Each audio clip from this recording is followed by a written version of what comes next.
Bonjour à tous et bienvenue dans cette nouvelle vidéo. On se retrouve aujourd'hui en face à face une nouvelle fois. C'est la deuxième vidéo que je réalise un petit peu dans ce style-là, un truc beaucoup plus calme, beaucoup plus posé, sans montage intempestif, sans musique, sans rien de tout ça. Juste pour prendre le temps en fait de vous expliquer, pour celles et ceux que ça intéresserait, ce qui se passe pour les prévisions de ma saison moto, et surtout qu'est-ce que c'est que cet engin derrière, et surtout qu'est-ce que j'en ai l'intention de faire. Pour les habitués et ceux qui suivent la chaîne depuis quelques temps, vous avez vu que dernièrement, si vous ne l'avez pas vu d'ailleurs, elle va être sûrement sur une des petites fiches en haut, on avait fait une vidéo exactement dans le même cadre où j'avais fait quelques semaines après mon crash à Folembray, le résumé en fait sur ma R6 et ce qui s'était un petit peu passé. Donc ça avait brutalement arrêté ma saison 2021 qui était pourtant pas trop mal partie. Mais malheureusement j'ai pas eu le temps, comme je vous avais dit, de pouvoir repister de nouveau. Il y a eu plein d'événements qui ont fait que ça a été trop compliqué. Et il y a aussi des petits plus qui ont fait que j'ai réussi en fait à changer, ou à du moins à ajouter une machine à mon garage. Donc ça c'est la bonne nouvelle. La mauvaise, c'est que le R6 va prendre plus de temps que prévu. On a des réparations qui sont quand même assez onéreuses. On est sur quelque chose qui se fait pas non plus du jour au lendemain, comme je vous le disais. Donc je pense que pour la saison 2022, on sera clairement pas prêt pour rouler avec. Donc ça sera sûrement horizon 2023. En tout cas, les réparations sont quasiment faites de ce que moi je pouvais pas faire. Après, ça va être beaucoup de détails, du poli, des équipements, retrouver peut-être une paire de jantes pour compléter celle qui avait été cassée. Ça va être 2-3 petits ajustements, mais voilà, cette année on va pas forcément prendre le temps de faire ça. Et pour remettre un petit peu le contexte, je me suis donc retrouvé fin d'année, fin de saison 2021 sans avoir pu rouler. J'ai roulé que 2 fois au total. Et j'espérais pouvoir en fait reprendre la piste assez rapidement sans pour autant remettre des 1000 et des 100 dans une moto. Donc si je regardais en restant dans des R6 avec le budget que j'avais, c'était impossible à trouver. Un R6 équipé comme le mien avec le kilométrage dans un état propre, c'est 2500-3000 € au bas mot. Ce qui fait que j'avais pas forcément tout de suite les moyens financiers de pouvoir sortir ça. Et je me retrouvais sans moto pour pister. Alors effectivement, il y a bien le Super Duke où j'aurais pu rouler un petit peu, mais pour rouler plaisir, pour de temps en temps, pourquoi pas. Maintenant, pour vraiment s'entraîner et claquer des chronos, c'est pas du tout adapté et on n'est clairement pas sur le même budget, donc hors de question. Il y a eu du coup la question du suspens de la piste pendant quelques temps, et donc j'y ai vraiment songé parce que tout simplement j'étais un peu coincé. Et c'est là où j'ai quand même été surpris, malgré la petite communauté qui nous rassemble, que ça soit sur Instagram ou YouTube. J'ai réussi en fait à trouver quelqu'un par pur hasard qui m'a contacté. D'ailleurs, si l'abonné se reconnaît, un gros merci à toi. Elle est là, elle est quasiment prête. Mais en fait, tout simplement, il m'a contacté par Instagram et m'a proposé donc du coup sa moto, sa pistarde à vendre, puisque lui s'en séparait, ne pouvant plus s'en servir, il n'avait pas forcément le temps, pas forcément le budget de tout remettre au propre. Et surtout, une moto en fait qui était déjà un petit peu équipée et qui rentrait dans mes budgets pour la saison 2022 du coup. Je savais que c'était donc une moto avec des petites choses à prévoir et à changer, mais la base en elle-même était propre. Et surtout, on restait dans quelque chose qui était un petit peu du même millésime. On est sur toujours une Yamaha, mais ce coup-ci, on a augmenté en cylindrée, on est passé sur un R1. Donc Yamaha R1 de 2004, donc c'est-à-dire exactement le même millésime et la même année que mon R6. Le gros avantage, c'était forcément le budget, puisque je l'ai touché à moins de 2000 €. Et c'était clairement un de mes critères pour récupérer une moto, mettre moins de 2000 €. Mais je pensais en fait repister dans l'année. Chose qui du coup n'a pas pu se faire, et je me suis donc permis de pouvoir mettre un petit peu plus de côté, d'augmenter mon bagage et de me faire du coup une moto qui est forcément un petit peu plus aboutie. Donc cette moto, on a été la chercher quand même depuis le mois de mai dernier, donc ça va bientôt faire 1 an si on regarde bien. J'ai été la chercher avec l'autre Miloche et la grosse surprise, c'est qu'en fait la moto ne démarrait pas. Grosse surprise parce que c'est une moto qui avait tourné, qui a été mise dans un garage et normalement on était sur quelque chose qui était prêt à rouler, on va dire. Donc je vous avoue que ça m'a un peu quand même bloqué. Je me suis dit, est-ce que c'est le bon achat? Est-ce que je vais pas me recréer des problèmes dessus? C'est gros pari. Donc après le diagnostic, et heureusement pour moi, gros coup de poker, mais il s'agissait en fait que du capteur PMH. Donc le capteur PMH, c'est ce qu'on appelle le capteur point Moreau.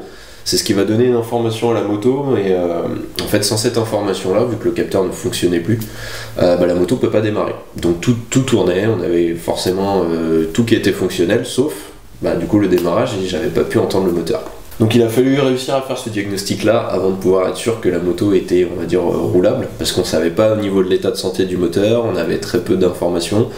L'ancien propriétaire qui me l'a vendu, l'abonné, lui avait fait des frais au niveau de l'embrayage, qui était un petit peu fatigué, un kit chaîne neuf, mais un historique un petit peu flou, mais on savait que la moto dans la globalité était en bon état.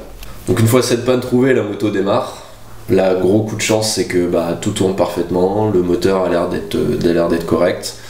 On en a profité d'ailleurs pour aller chez Gentleman Riders pour lui faire un petit passage au banc et puis vérifier qu'elle sortait bien des chevaux. Donc ça, je vais vous expliquer un petit peu après ce qui a déjà été fait dessus, parce qu'on a déjà commencé à travailler en fait sur la moto et corriger déjà des éléments qui pour moi passaient pas du tout et où j'étais sûr de ne pas pouvoir rouler. Sachant que j'essaierai de vous remontrer un petit peu après des éléments que je vais rajouter, parce que là elle n'est pas finie, vous voyez qu'elle a une couleur un petit peu particulière. Donc ce que je vais faire, c'est que je vais vous prendre sur une autre caméra, et puis on va faire un petit peu le tour de cette machine, voir ce qui a été changé, voir ce qui a été modifié, et puis les éventuelles améliorations que je souhaiterais faire par la suite. Donc je positionne la moto, et puis je vous montre tout de suite ce qui a été fait dessus. Allez, c'est parti. Alors, voilà la petite bête, un petit peu dépouillée forcément, puisque on en a profité pour monter des nouveaux accessoires, et puis surtout en fait pour faire un petit état des lieux. Donc je vais essayer de vous expliquer ce qui a été fait globalement déjà en première pièce de posée en fait sur la machine, les petits soucis que j'ai rencontrés, et puis en fait ce qui va rester. Donc c'est une moto du coup qui a fait beaucoup de pistes, ça on le savait, qui a environ 36 000 km, peut-être un petit peu plus. Au niveau du compteur, au niveau des affichages, tout ça, ça semble cohérent et il n'y a pas eu de bidouille au niveau du compteur. C'est une moto qui a déjà, comme vous le voyez en fait ici, elle a déjà fait des petits bacs à gravier, elle a déjà fait quelques chutes, mais tout ce qui est cadre, tout ce qui est, on va dire, fourche, etc., tout est ok. Moi dessus, j'ai choisi donc de faire quelques petites modifications. Déjà la première modification pour moi qui a été une évidence, ça a été la suppression du Neyman. Pourquoi? Ça peut paraître un peu anodin, mais j'ai déjà failli me faire avoir sur une journée où tout simplement j'avais oublié ma clé. Et je peux vous garantir que quand vous réservez une journée piste et que vous vous retrouvez à devoir faire des allers-retours, notamment à Manicourt pour aller chercher une clé, et que si vous oubliez ça, votre journée elle est foutue, ça fout un peu les boules. Donc avec ça, plus de soucis. Maintenant, on a un bouton, on appuie directement, et là au moins on est tranquille, on est serein. Le compteur est complètement d'origine, on en a juste profité pour ajouter un petit indicateur de rapport engagé. La moto était équipée en fait d'origine avec des guidons bracelets rehaussés, réglables dans tous les sens, donc en fait les guidons arrivaient nettement plus haut. Vous aviez du coup le poli qui revient au-dessus, et en fait on pouvait pas braquer la moto. Ça lui allait pas du tout, une position qui était certes moins exigeante sur les poignets, mais qui était dégueulasse au possible. Donc on a vendu ça, on a décidé en fait de repartir sur des guidons bracelets PP Tuning, qui sont juste réglables en écartement, mais pas en hauteur. Après, vous pouvez les baisser un peu au niveau du tube, mais c'est tout. Qui je trouve en plus sont plus neutres et qui redonnent en fait un angle quasiment d'origine à la moto. Donc ça a été les deux grosses modifs. Ces modifs là ont été accompagnés. Juste ici vous voyez, on a rajouté une bague. En fait l'autre bague était complètement défoncée, elle était mal positionnée, l'amortisseur de direction donc ne servait plus à rien. Donc on a repositionné une bague ici qui nous permet maintenant d'avoir un amortisseur de direction qui travaille efficacement. Donc la moto était déjà équipée en protection de cadre. Ça c'était déjà posé, moi j'ai absolument rien touché. Les tampons de protection également. Après la question du est-ce que c'est bien ou pas bien sur piste, on verra. Là j'avais pas de tampon de protection, la moto a volé, donc je me dis que cette année je vais essayer avec et puis on verra bien. Ensuite, toujours sur l'avant, on a changé donc forcément le mètre-cylindre de frein avant. C'était celui d'origine, le PR16 de chez Brembo, qui est un petit peu juste pour l'usage qu'on va vouloir en faire. Et puis surtout, en fait, la vis de purge, comme la moto avait chuté, donc je ne sais pas si vous voyez là déjà, le commodo a été gratté, puisque forcément ça a un petit peu frotté le sol. Et la vis de purge sur l'ancien mètre-cylindre s'est cassée net dedans. Donc on est reparti sur du matériel L Performance. C'est une première pour moi, je découvre. Mais le rapport qualité-prix est super intéressant. Il faut savoir que pour moins de 200 euros, vous avez donc le bocal, le mètre-cylindre, et vous avez encore de quoi vous acheter un jeu de durite aviation. Donc au niveau de la qualité, je vous dirai dans le temps si ça tient bien. En tout cas, vous avez même du coup le levier flip-up, donc ça c'est un gros plus. Et il faut savoir que ça équipe donc le championnat BSB, donc le championnat britannique, sont équipés avec du L Performance. Donc j'imagine que le retour doit être quand même au niveau. Tant qu'on est sur le freinage, j'en ai profité. Les durites aviation étaient un peu pincées, un peu sales. On a refait faire des belles durites aviation blanches avec les banjos dorés, donc qui ont été faites chez Gentleman Riders. Ils me les ont montées et coupées à la longueur voulue. Pour l'instant, au niveau du freinage, de l'étrier et de tout ça, je reste d'origine. On va mettre une bonne paire de plaquettes. Pour moi, les étriers de R1 d'origine sont amplement suffisants pour un niveau comme le mien. On verra par la suite si vraiment on sent qu'il y a de la faiblesse ou quoi, on passera peut-être sur autre chose. L'autre gros changement, et ça a été un peu le petit coup dur parce que je pensais pas le changer, ça a été le radiateur. Au moment où on a voulu la passer sur le banc avec l'équipe de Gentleman Riders, on avait vu qu'en fait toutes les fixations étaient complètement tordues. J'avais mes ventilateurs derrière, donc qui pareil étaient complètement voilés, donc ça venait frotter de partout, ça faisait un boucan d'enfer. Le radiateur fuyait pas, mais on était sur quelque chose de crade, donc il a fallu retrouver un radiateur. D'occasion, ils sont pas jojo et les prix c'est quasiment ce que j'ai payé. Donc là, très très bonne affaire, j'en ai profité à Motea, qui du coup m'a fourni, alors c'est un radiateur chinois, on est complètement sur une copie bon marché. Mais écoutez, ça monte en lieu et place et jusqu'à présent, ça avait l'air de fonctionner. Donc on verra par la suite si ça fait le boulot sur piste. Et surtout, on est sur un radiateur neuf, expédié à moins de 100 euros. Donc là, rapport qualité-prix, c'est quelque chose d'imbattable. Tant qu'on est sur la ventilation, on a gardé le CalorStar. Comme ça, la moto se gère d'elle-même au niveau refroidissement. Mais on en a quand même profité pour ajouter une petite commande manuelle de ventilation forcée. Donc ça commande le deuxième radiateur qui est ici, qui nous permet en gros de faire un apport additionnel si jamais il fait vraiment trop chaud. Donc comme ça, au moins, on a quelque chose en plus parce que je sais que les R1 sont un peu réputés pour chauffer. Pas forcément ces versions-là, les versions juste après. Mais au moins, on assure le coup, c'est monté, on est tranquille. Donc la moto aussi était déjà équipée avec des petites pièces comme ça, un petit peu chinoises, mais qui pour l'instant font le boulot et vont rester. Le réservoir est encore en très bon état. La coque arrière, c'est pareil. L'embrayage du coup et le kitchen avaient été changés par le précédent propriétaire, donc on est sur un kitchen neuf avec une démultiplication d'origine. Le bras oscillant, il a un petit peu été gratté, mais il est en très bon état. Il n'a pas été tordu, c'est juste des impacts de gravillon. J'en ai profité pour ajouter une béquille qui pour moi, en fait j'avais pas d'intérêt de la retirer. Juste le contacteur de béquille qui a été retiré, donc voilà. Mais il n'y avait plus de béquille et c'est vrai que c'est problématique parce que quand on est au garage, qu'on se trimballe, qu'on est tout seul, c'était assez chiant. Tant qu'on est ici, vous l'avez vu, on est passé sur des belles commandes reculées. Alors là je me suis fait un peu plaisir, j'ai pris donc des ARP. Qui sont donc de la version 2007-2009 si je dis pas de bêtises, donc qui se montent en lieu et place et du coup ça va nous permettre par la suite de pouvoir passer éventuellement en inversé si on veut, peut-être une pose de shifter en modifiant la tige et surtout on a une position de conduite qui est réglable, donc ça c'est le gros plus. Elles sont de bonne facture et surtout ça me permet de remplacer les anciennes commandes qui n'étaient pas réglables et qui étaient un petit peu fatiguées, faut l'avouer, elles n'étaient pas super jojo, il y avait eu un peu de bidouillage dessus. De ce côté-là, comme je vous disais, ici on a donc le capteur Pomoro qui était à l'intérieur, donc il a été changé, on a refait quelque chose de propre. Il y avait forcément des fils de coupé, ça se baladait un petit peu partout, donc on va essayer de remettre ça au bien.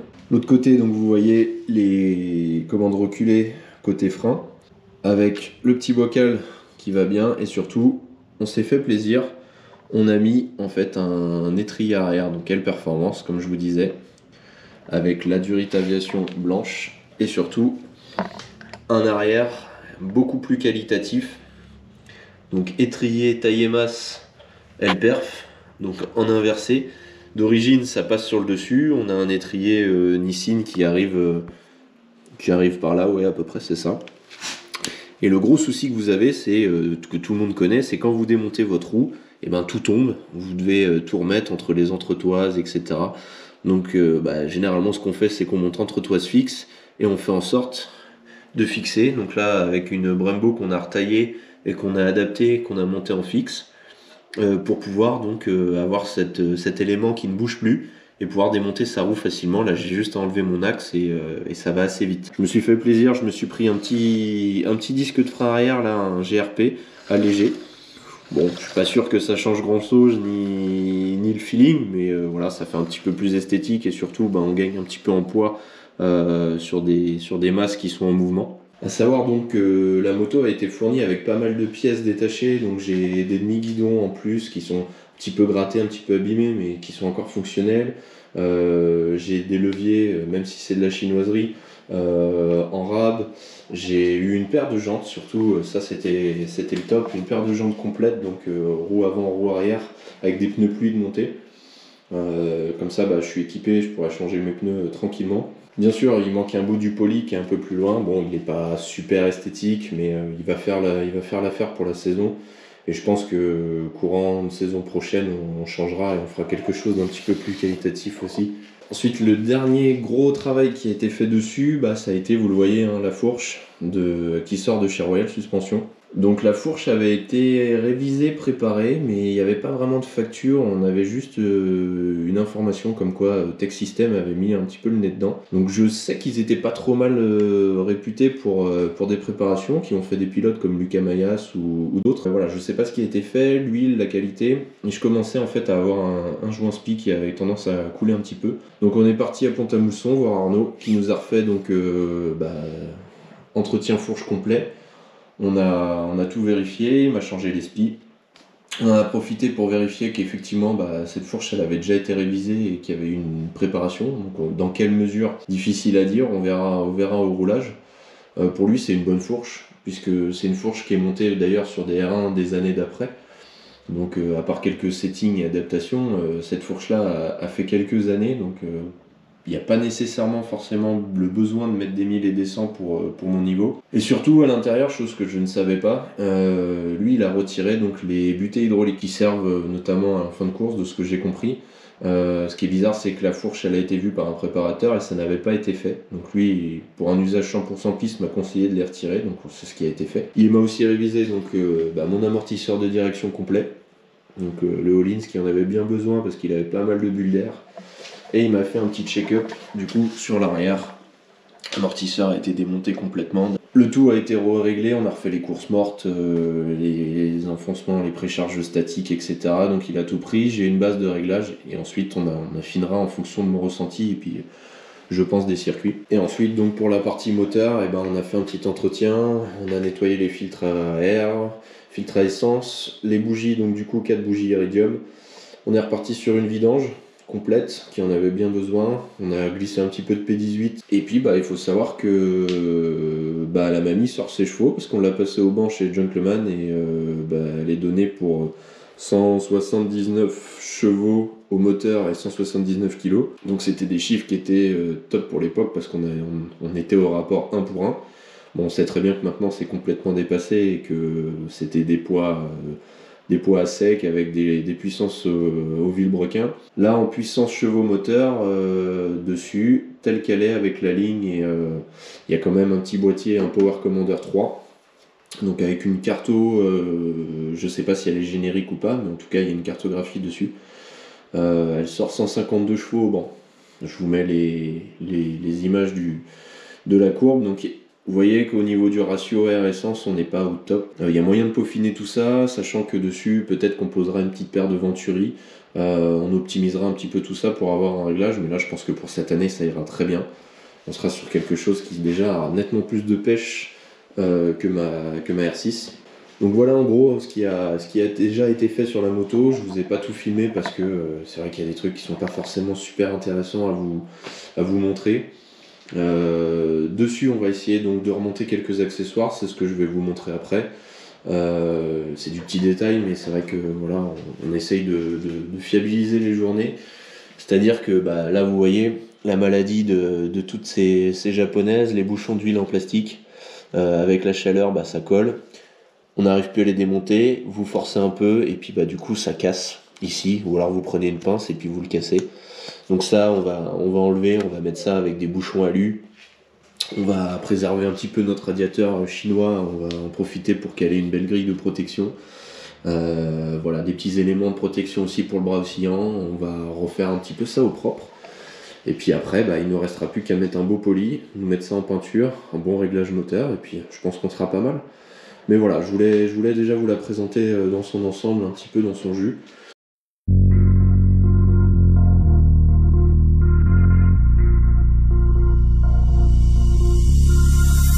I need your touch, and I will show you just one's enough.